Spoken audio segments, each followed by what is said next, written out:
नमस्कार दोस्तों PCS academy में मैं आप सभी लोगों का स्वागत करता हूं। और दोस्तों, हम लोगों की यूपी पीसीएस मेंस मुख्य परीक्षा 2021 के लिए ध्यान रखिएगा, 2021 के लिए आंसर राइटिंग की सीरीज़ आज से स्टार्ट हो रही है। तो 20 के लिए अभी तक हम लोगों ने जो है 134 पार्ट तक देखे थे। आज हम लोग 135वां पार्ट देखेंगे। ठीक है, आज से आंसर राइटिंग की सीरीज़ प्रत्येक दिन आपको 2 प्रश्न मिलते हैं। ठीक है, तो आज आपका 135वां पार्ट है, जिसमें आपका एक स्टैटिक जीएस का क्वेश्चन होगा और एक आपका करंट अफेयर का प्रश्न होगा। तो दोनों प्रश्नों को आप लोग बेहतर ढंग से करने का प्रयास करिए। इन प्रश्नों को अच्छे से लिखने का प्रयास करिए। जो प्रश्न आपको लोगों को दिए जा रहे हैं, इनको बेहतर ढंग से लिखने का प्रयास करिए।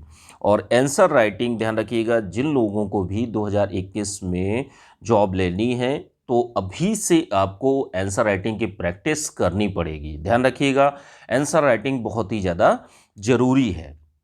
और एक चीज़ और है कि दोस्तों, व्हाट्सअप डिलीट हो गया है, तो कोई भी अगर आपको जानकारी लेनी हो तो यह नंबर है, टेलीग्राम पर है। टेलीग्राम नंबर है 9140085178। ठीक है, तो ये नंबर चेंज हो चुका है, टेलीग्राम पर है। आज का जो प्रश्न है दोस्तों, वो आपका पेपर फर्स्ट का प्रश्न है। प्रश्न संख्या 269 है और 200 शब्द सीमा में इस प्रश्न को आप लोगों को लिखना है। यह जो आज का प्रश्न है बहुत ही ज़्यादा महत्वपूर्ण है। और आईएएस मेंस, ध्यान रखिएगा, आईएएस मेंस 2019 का प्रश्न है। ठीक है, आईएएस मेंस 2019 का प्रश्न है और इस प्रश्न को आप लोग बेहतर ढंग से लिखने का प्रयास करिए। एक चीज़ और है दोस्तों कि जैसे बहुत लोग नए हैं जो अभी लिखना नहीं स्टार्ट किए हैं, तो उनके सामने समस्या ये आ रही है कि किस तरीके से लिखा जाए। तो इसके लिए आप लोगों को क्या करना है कि जैसे छोटे छोटे टॉपिक, जैसे आप एक प्रश्न ना लिखकर छोटा टॉपिक कोई लिखने का प्रयास करिए कि जैसे संविधान क्या है, वैश्वीकरण क्या है, नगरीकरण क्या है, या अन्य चीज़ जैसे संविधान सभा क्या है, या ज्योग्राफी में कोई भी पोर्शन, पर्वत, पठार क्या होता है। तो छोटे छोटे टॉपिक को लेकर आप लिखना शुरू करिए। और जब ये भी ना लिख पाएँ तो आप अपने बारे में लिखिए कि मैं कौन हूँ, मेरा नाम, भाई ये इनके बारे में लिखिए, अपने माता पिता के बारे में लिखिए, इनके बारे में तो आप जानते ही हैं। तो आप लिखना स्टार्ट करिए कम से कम। ठीक है, तो स्टार्टिंग में कुछ दिक्कतें आएंगी, लेकिन यही एक ऐसी चीज़ है लिखना जिससे आप मुख्य परीक्षा को पास कर सकेंगे। तो आपको क्या करना है, बेहतर ढंग से चीज़ों को करने का प्रयास करना है। जो प्रश्न दिए जा रहे हैं उनको बेहतर तरीके से लिखना है।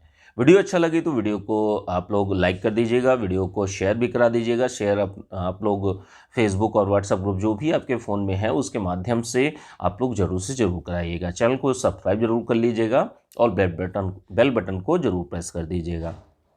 आइए, आज का जो प्रश्न है पेपर फर्स्ट का प्रश्न है। प्रश्न संख्या 269 है और 200 शब्दों में लिखना है। लिखने से पहले वही सावधानियाँ कि जैसे एक एक सावधानी को अगर आप ध्यान रखकर उत्तर लिखते हैं तो आपका उत्तर बहुत ही बढ़िया लिखाएगा। Introduction part, body part, conclusion part, तो तीनों में ध्यान रखिएगा, तीनों पार्टों में एक एक कोटेशन आप लोग जरूर डालिए। कोटेशन, कविता, श्लोक, मूवी के गीत, बोल, इन सारी चीज़ों को ऐड कर सकते हैं और अपने उत्तर को बेहतर बना सकते हैं। इसके साथ में जैसे फ्लो चार्ट हो गया, डेटा हो गया, डायग्राम हो गया, तो इन चीज़ों को भी आप अपने उत्तर में ऐड करिए, प्रत्येक उत्तर में ऐड करिए। इसके साथ में जैसे ही कुछ अच्छे वक्तव्य होते हैं तो उनको अंडरलाइन करने का प्रयास करिए। जो अच्छी लाइनें होती हैं उनको अंडरलाइन करने का प्रयास करिए। और इसके साथ में जैसे जो प्रश्न लिखते हैं, उत्तर लिखते हैं, तो उसका जो शब्द रचना है वो आपकी अच्छी होनी चाहिए। ग्रामर की गलतियां ध्यान रखिएगा, ग्रामेटिकल मिस्टेक आपसे नहीं होनी चाहिए। तो इन सावधानियों को ध्यान में रखते हुए अच्छे से चीज़ों को करना है, चीज़ों को लिखना है। ठीक है, आइए प्रश्न को देखते हैं। यह प्रश्न जो है यूपीएससी मेंस 2019 का आया हुआ प्रश्न है। इन प्रश्नों को करने से कई बार ऐसा होता है कि ये डायरेक्टली क्वेश्चन पूछ भी लिए जाते हैं।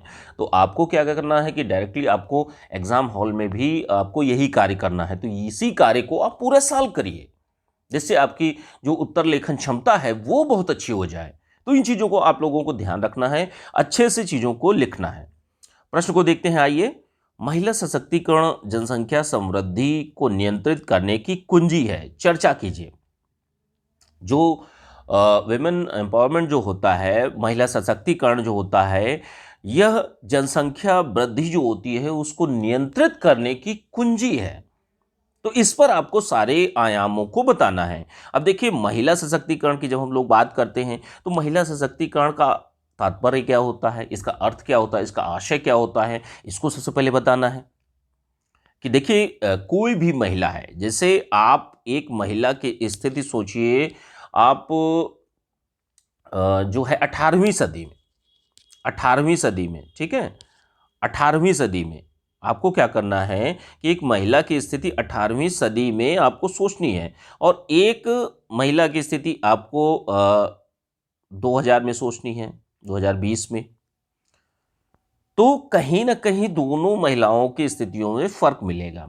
लेकिन जो 2020 की भी महिला है, उसके लिए भी जैसे सशक्तिकरण हुआ है, लेकिन अभी उतनी मात्रा में उतने लोग लाभान्वित नहीं हुए हैं, उतने सशक्त महिलाएं नहीं हुई हैं। ग्रामीण क्षेत्रों में जाएंगे तो अभी भी वो पुरानी पद्धतियां, रूढ़िवादी पद्धतियां चल रही हैं कि महिला को घर से बाहर नहीं जाना है, अपनी जो डेहरी होती है उसके बाहर नहीं जाना है।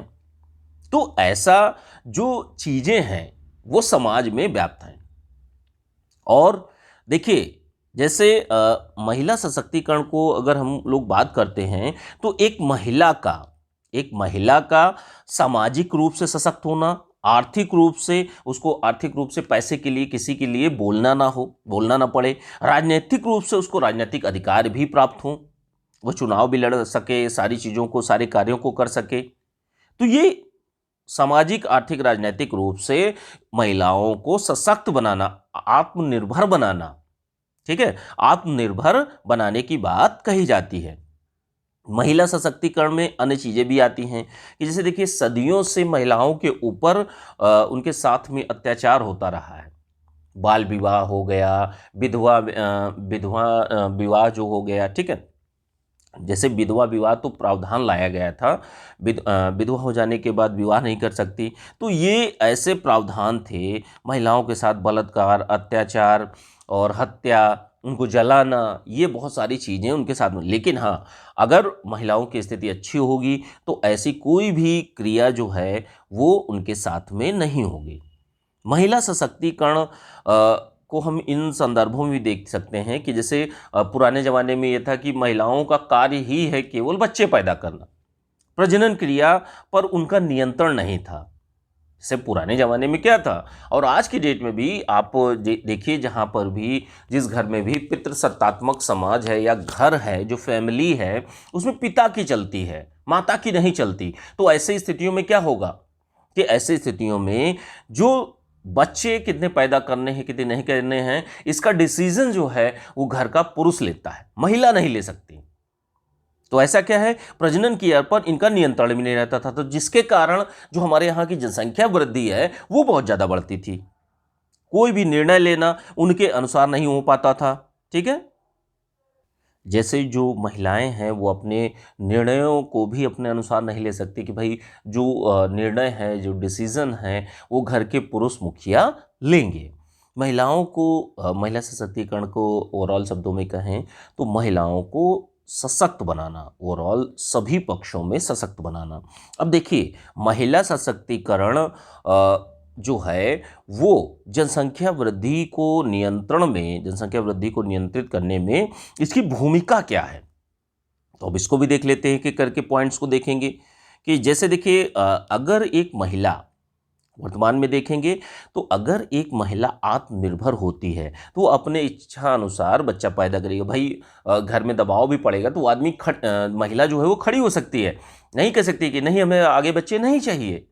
तो इससे क्या है, जनसंख्या वृद्धि पर नियंत्रण लगेगा कि जब महिला जो आर्थिक रूप से, सामाजिक रूप से, राजनीतिक रूप से अगर सशक्त होगी तो वह हर चीज़ों पर बात कर सकती है, अपनी इच्छाओं को भी बता सकती है और अपनी इच्छा के अनुसार वह कार्यों को कर भी सकती है, ठीक है। तो वह इच्छा अनुसार बच्चे पैदा कर सकती है, जिसके अनुसार करना या ना करना, बच्चे पैदा या करना या ना करना, ये उसके ऊपर निर्भर करेगा।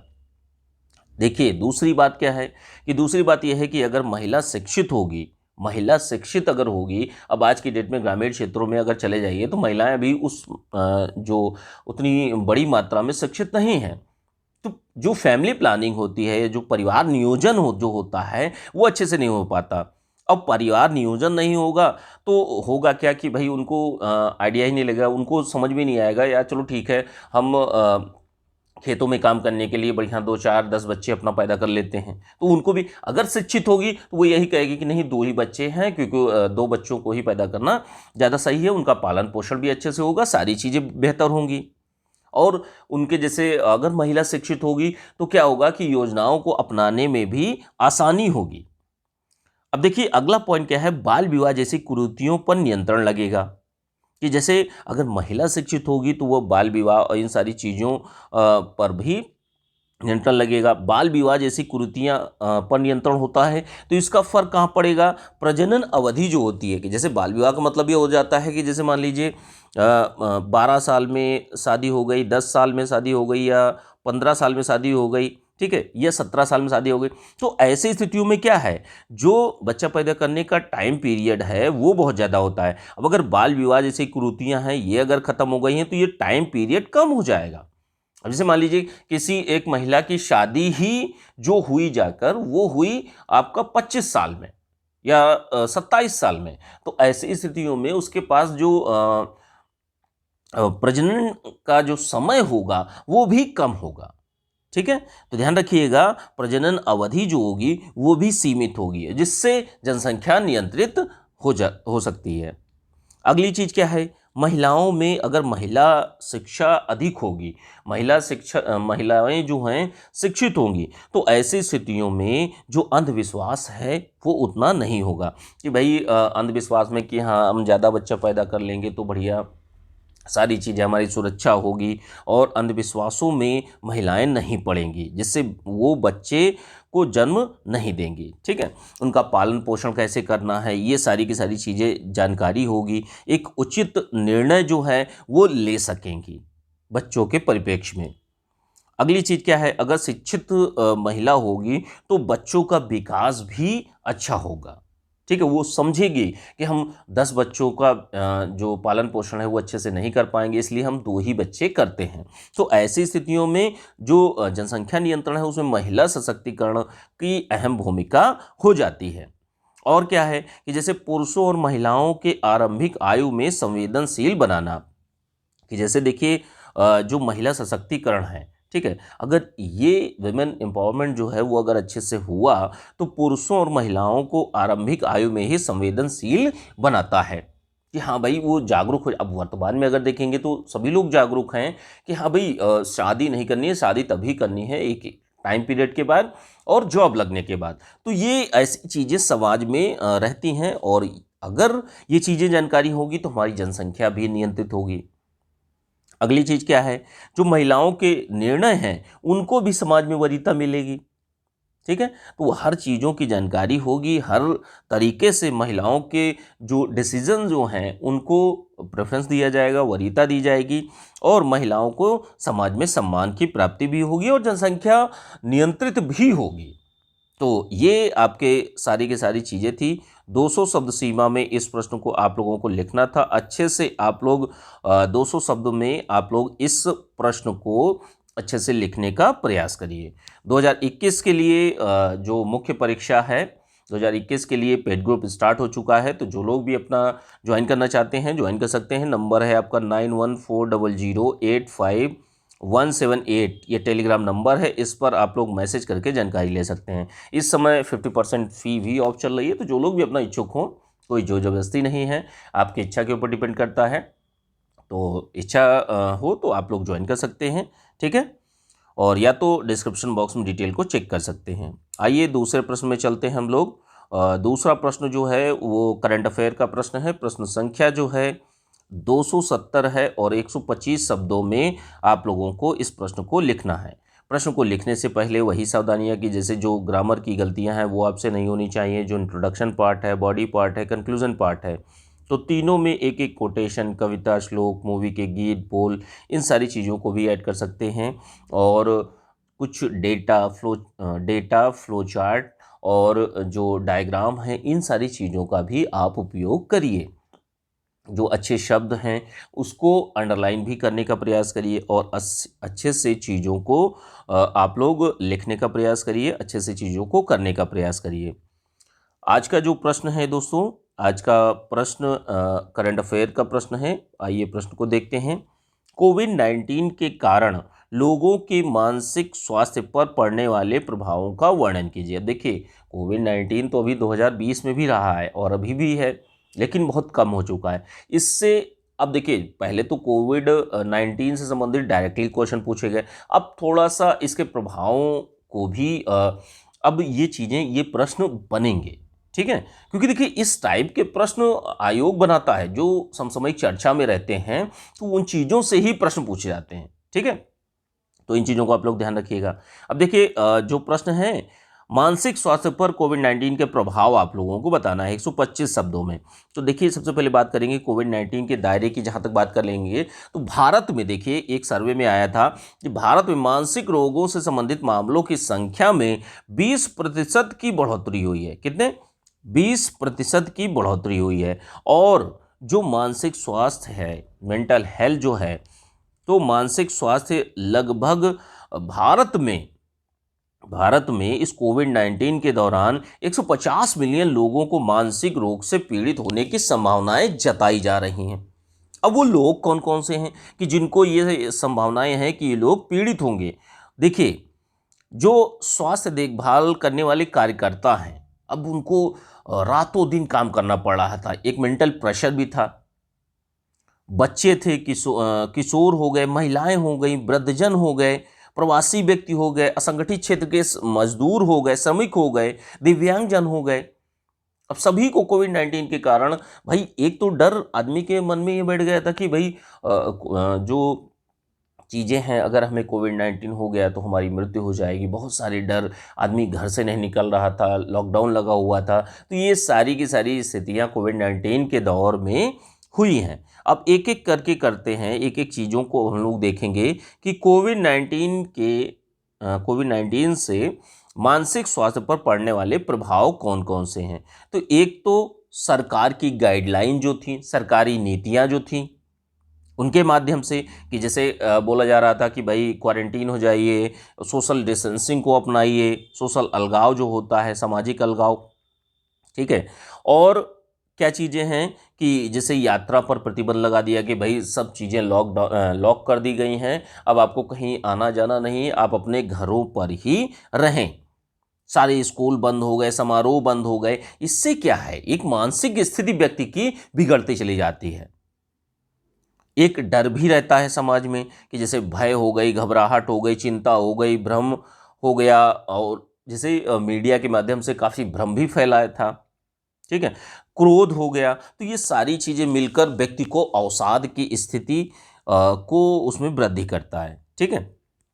संक्रमण एवं मृत्यु का भी भय कि भाई हमें अगर कोविड-19 हो गया, हमें कोरोना वायरस हो गया तो क्या होगा, हम मर जाएंगे, मरने का भी भय। तो इससे भी आदमी मानसिक, जो व्यक्ति की मानसिक स्थिति है उस पर भी प्रभाव पड़ा। अगली कुछ चीज़ें हैं कि जैसे व्यापार, अर्थव्यवस्था, लोगों की नौकरी चली गई कोविड-19 के दौरान, और अभी भी अर्थव्यवस्था अभी उतनी अच्छी स्थिति में नहीं पहुंची है। -23.9% का झटका लगा था, माइनस में थी इकोनॉमी। तो आप सोच सकते हैं कि सभी सेक्टरों पर, सभी क्षेत्रकों पर इसका प्रभाव देखा गया। कोई रोग है, जैसे मान लीजिए रोग से ग्रसित व्यक्ति के साथ अनुचित व्यवहार, जैसे मान लीजिए एक व्यक्ति है और उस व्यक्ति को कोरोना वायरस हो गया, तो अब बाकी लोग उससे इतनी दूरी बना लेते थे। भाई दूरी बनानी, उसको क्वारंटीन करना, हॉस्पिटल में रखना, या घर में ही क्वारंटीन हो जाए। तो ऐसी स्थितियाँ कि बिल्कुल दूरी दूरी बनती चली गई, और दूरी होने के कारण लोगों में एक अलगाव की स्थिति भी आने लगी, जिससे अकेलापन या एकाकीपन प्रदर्शित होने लगा, और जो उसकी मानसिक स्वास्थ्य पर प्रभाव डाला। महिलाओं पर अतिरिक्त बोझ भी पड़ा। महिलाओं पर अतिरिक्त बोझ का मतलब ये है कि महिलाओं पर एक्स्ट्रा बर्डन पड़ने लगा। कैसे पड़ने लगा? जैसे एक महिला है, पहले क्या था, पहले उसको उतने ज़्यादा कार्य नहीं करने पड़ते थे, ठीक है। अब लेकिन कहीं कोई निकलना हो नहीं रहा, बच्चे स्कूल जा नहीं रहे, दिन भर में डिमांड उनकी आ रही है, पति की डिमांड अलग है, सास की अलग है, और जो ससुर हैं उनकी अलग है, देवर देवरानी वो सब उनकी डिमांड चल ही रही है, पति देव की अलग है। तो अब आप सोच के देखिए कि जो एक मानसिक स्थिति एक महिला की रही होगी वो कैसी रही होगी, ठीक है। तो इसने भी उस महिला की मानसिक स्थिति पर प्रभाव डाला। और ऐसा नहीं है कि पति के या पुरुष की जो मानसिक स्थिति थी उसमें प्रभाव नहीं पड़ा, उस पर भी प्रभाव पड़ा। उस पर कैसे प्रभाव पड़ा? उस पर ऐसे प्रभाव पड़ा कि लोग ये करने लगे कि भाई उनकी नौकरी चली गई, वो भी टेंशन में बैठे रहे कि भाई किस तरीके से अपना परिवार का खर्चा चलाया जाए। बहुत सारी चीज़ें होती हैं, ठीक है। और कुछ चीज़ें ऐसी हुई कि मीडिया के कारण भी एक मानसिक स्वास्थ्य पर प्रभाव पड़ने लगा कि जो मीडिया के कार्य थे, मीडिया ने क्या किया कि जो कितने लोग मर रहे हैं दिखाया जा रहा है, शव शव पेटिकाएँ जो हैं उनको ले जाते हुए दिखाया जाना, भ्रामक सूचनाएँ कि बहुत खतरनाक है, ये है, वो है, बहुत सारी चीज़ें दिखाई गईं। वो भी दिखाना ज़रूरी था एक कहीं हद तक। लेकिन जो शवों को दिखाना कि भाई यहाँ ये चीज़ें देख रहे थे, और जैसे किसी की अगर डेथ हो जाती थी तो उसको बॉडी भी नहीं मिलती थी, वो सीधे पुलिस वाले शमशान घाट में ले जाकर वहाँ पर जला देते थे। संक्रमित व्यक्ति से परिवारजनों का ना मिल पाना, ये भी एक मानसिक स्वास्थ्य पर प्रभाव डाला, मानसिक रोग का दिक्कत आई, ठीक है। अंतिम संस्कार न देख पाना, ये सारी की सारी चीज़ें जो हैं मीडिया ने बहुत अच्छे तरीके से दिखाई। लेकिन इसका जो समाज में लोग रह रहे थे, व्यक्ति रह रहे थे, उन पर बुरा असर पड़ा, ठीक है। तो ये सारे के सारे प्रभाव थे। कुछ अन्य चीज़ें भी आपके दिमाग में चल रही हों तो उनको भी ऐड कर लीजिए और अच्छे से इस प्रश्न को आप लोग लिखने का प्रयास करिए। इसकी पीडीएफ आप लोगों को यूपी पीसीएस मेंस 2021 के बैच में आप लोगों को मिल जाएगी, ठीक है। तो जो लोग भी अपना ज्वाइन करना चाहते हैं, इच्छुक हों ज्वाइन करने के 2021 का मेंस का बैच, तो अभी से आप लोग ज्वाइन कर सकते हैं और उसमें आप लोग बहुत अच्छी तरीके से तैयारी कर सकते हैं। नंबर जो है टेलीग्राम नंबर 9140085178 पर आप लोग मैसेज करके जानकारी ले सकते हैं, ठीक है।